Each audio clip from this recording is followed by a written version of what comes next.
Hi hello అండి, welcome back to my channel పద్దు express. ఎలా ఉన్నారండి? అందరూ బాగున్నారా? ఈరోజు మరొక వంటతో మీ ముందుకు వచ్చేసాను. చివరి వరకు స్కిప్ చేయకుండా చూడండి. ఇది ఏంటంటే అన్ని రకాల పోషకాలు ఉన్న ఒకే ఒక్క కూర అండి. ఈ ఒక్క కూర ఉంటే చాలు, ఇంకేం అక్కర్లేదనమాట. ఈ ఒక్క కూరతోనే అన్నం అంతా తినేసేయచ్చు చపాతీలాగా. అదేంటో తెలుసా? దానికి కావాల్సిన క్యాలీఫ్లవరు, క్యాప్సికమ్, శనగలు, ఇది కాబూలీ చెన్న అంటారు కదా, దాన్ని నానబెట్టి ఉడకిచ్చి ఉంచుకున్నాను అనమాట. తర్వాత ఉల్లిపాయలు, పచ్చిమిరపకాయలు, కరివేపాకు, కొత్తిమీర, తాలింపుకి మినప్పప్పు, శనగపప్పు, ఆవాలు, జీలకర్ర, అలాగే మన టేస్ట్కి సాల్టు, ఇంకా పసుపు, కారం, నూనె. ఇప్పుడు స్టవ్ మీద ఒక గిన్నె పెట్టుకొని కొంచెం నీళ్లు పోసుకొని బాగా బాయిల్ చేసుకోవాలి. ఇవి బాయిల్ అయ్యేలోపు క్యాలీఫ్లవర్ని క్లీన్ చేసి పెట్టుకోవాలి. ఈ నీళ్లు మరిగిన తర్వాత చూడండి, దీనిలో కొంచెం సాల్ట్ వేసుకొని ఈ క్లీన్ చేసి పెట్టుకున్న క్యాలీఫ్లవర్ని ఇందులో వేసుకోవాలి. ఇలా వేసుకుంటే దీనిలో ఏ మురికున్నా, ఇందులో పురుగులు ఉన్నా కూడా అడుక్కొచ్చేస్తాయండి. పురుగులు కూడా మనం విడిగా క్లీన్ చేసుకునేటప్పుడు అన్నీ సరిగ్గా పోవు కదా. ఇలా నీళ్ళల్లో వేసుకున్నప్పుడు పురుగులు కూడా అడుక్కొచ్చేస్తాయి అనమాట, చాలా బాగా క్లీన్ అయిపోతాయి. ఈ క్యాప్సికమ్ చూడండి, రెండు రకాలుగా అది పండిందనమాట. క్యాప్సికము కలర్ఫుల్గా బాగుంది కదా అని అందుకనే అదే తీసుకున్నాను. ఇప్పుడు చూడండి, ఇది కొద్దిసేపు నీళ్ళల్లో ఉంచిన తర్వాత క్యాలీఫ్లవర్ని తీసి ఓ ప్లేట్లో పెట్టుకొని ఇప్పుడు కూర రెడీ చేసుకుందాం. స్టవ్ మీద ఓ ప్యాన్ పెట్టుకొని ఒక 2 స్పూన్లు ఆయిల్ వేసుకుంటున్నాను.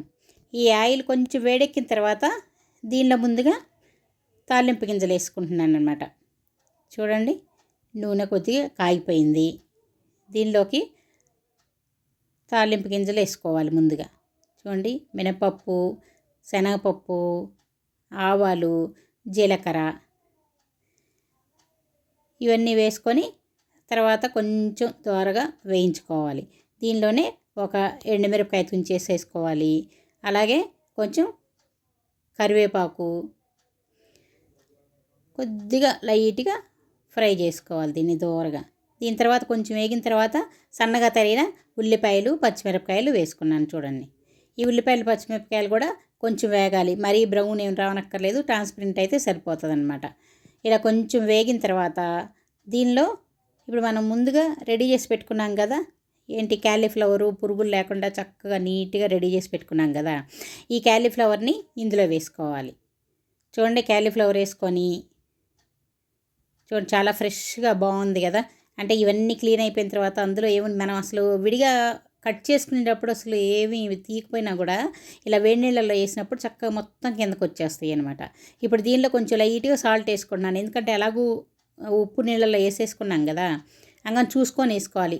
దీనిలో కొంచెం సాల్టు, పసుపు వేసుకొని కొంచెం ఈ ఆయిల్లో కొద్దిగా దీన్ని ఇలా ఫ్రై చేసుకోవాలి. ఇలా ఆయిల్లో ఫ్రై అయినప్పుడు ఈ వెజిటబుల్స్ ఏంటంటే టేస్ట్ బాగుంటాయి అన్నమాట. డైరెక్ట్గా ఉడికించుకోకుండా కొంచెం ఇలా ఫ్రై అయినప్పుడు చాలా టేస్టీగా ఉంటాయి. ఈ ఉప్పు, పసుపు కూడా బాగా పడుతుంది అన్నమాట దీనికి. చూడండి, ఇలా అంతా వేయించుకున్న తర్వాత కొంచెం మూత పెట్టి ఇది కొద్దిగా మగ్గించుకోవాలి.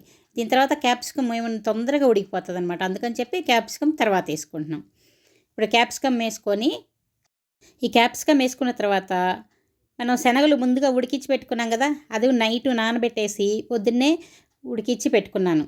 అందుకని చెప్పి ఇంకా ఇది కూడా ఎక్కువ ఉడకక్కర్లేదు కదా, ఈ క్యాప్సికమ్తో పాటు ఇవి కూడా వేసేసుకున్నాను. చూడండి, ఇప్పుడు క్యాప్సికము అలాగే ఉడికించిన శనగలు కూడా వేసుకొని వీటిని బాగా కలుపుకోవాలి.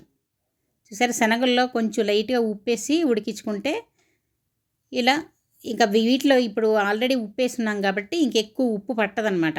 క్యాలీఫ్లవర్లో వేసుకున్నాము, అలాగే ఇప్పుడు శనగలు కూడా కొంచెం ఉడికించేటప్పుడు కొంచెం సాల్ట్ వేసుకున్నాను అనమాట. చూడండి, లాస్ట్లో మనం చూసుకొని సాల్ట్ సరిపోతే ఇంకొంచెం కలుపుకోవచ్చు. అంతేగాని ముందే ఎక్కువ వేసేసుకున్నాం అనుకోండి, సాల్ట్ ఎక్కువైపోతే తినలేం కదా. అది ఇంట్లో కొంచెం ఇప్పుడు ఉప్పులు అన్నీ తగ్గించుకొని తింటే చాలా మంచిది కదా. అందులో బీపీ ఈ రోజుల్లో కామన్గా వస్తుంది, చూసుకొని తినాలి. నేనైతే కొంచెం తక్కువే తింటానండి, కొద్దిగా తక్కువ ఉన్నా కూడా అడ్జస్ట్ అయిపోద్ది. కానీ ఎక్కువైతే మాత్రం అస్సలు తినలేను, కొంచెం ఎక్కువైనా కూడా తినలేను అనమాట. చూడండి, ఇలా అన్నీ కలిపేసుకొని మూత పెట్టి కాసేపు మగ్గనివ్వాలి. చూసారా, చక్కగా మగ్గిపోయింది, నీరంతా ఎగిరిపోయింది. చూసారా, ఇంకా ఇందులో ఎక్స్ట్రా నీళ్ళే పోయక్కర్లేదండి. మనం క్యాలీఫ్లవర్ నీళ్ళలో నుంచి తీసేసాం కదా, అందులోనే నీరు వస్తుంది. అలాగే క్యాప్సికము కొంచెం నీరుగానే ఉంటుంది. ఈ శనగలు కూడా ఉడికించి తీసుకున్నాం కాబట్టి నీళ్ళు ఎక్కువ పొయ్యక్కర్లేదనమాట. ఇదే నీళ్ళతో మగ్గిపోతుంది, చక్కగా మగ్గిపోయింది. చూసారా, ఇదంతా మగ్గిపోయిన తర్వాత ఇప్పుడు దీనిలోకి మనం మన రుచి తగినట్లుగా కొంచెం కారం వేసుకోవాలి. ఉప్పు, పసుపు ముందుగానే వేసుకున్నాం. అంటే ఉప్పు సరిపోతుందో లేదో తర్వాత చూసుకొని కావాలంటే ఎక్స్ట్రా కలుపుకోవచ్చు. సరే కొంచెం కారం వేసేసి మళ్ళీ బాగా కలుపుకొని చూడండి కారం అంతా కలిసేలాగా కూర మొత్తం కలిసేలాగా ఇలా కలుపుకోవాలి. చూడండి చాలా సింపుల్ కూర అనమాట ఇది. ఇప్పుడు కొంచెం రుచి తగినట్లు ఉప్పు కొంచెం చూసుకున్నాను, కొంచెం తగ్గినట్లు అనిపించింది. ఇప్పుడు మనం తక్కువ తింటాం కానీ ఇంట్లో వాళ్ళందరూ తక్కువ తింటారు కదా, వాళ్ళకి కొంచెం మామూలుగా కావాలి, అందుకని ఇంకొంచెం వేసాను అనమాట.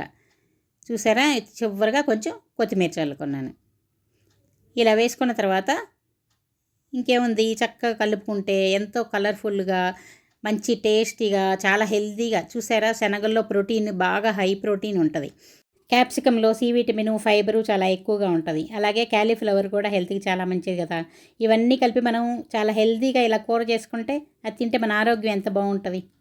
సాయంత్రం దీంతో చపాతీ తినేసేయచ్చు అనమాట.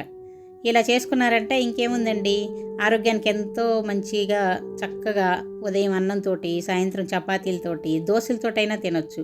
చాలా చాలా బాగుంటుంది. ఇది కంప్లీట్ కర్రీ అనమాట, అన్ని పోషకాలు ఉండేది. ఎలా ఉందండి? నచ్చితే లైక్ చేయండి, షేర్ చేయండి, ఇంకా సబ్స్క్రైబ్ చేసుకోండి. ఇంకో వీడియోతో మీ ముందుకు వచ్చే వరకు సెలవు. Bye bye.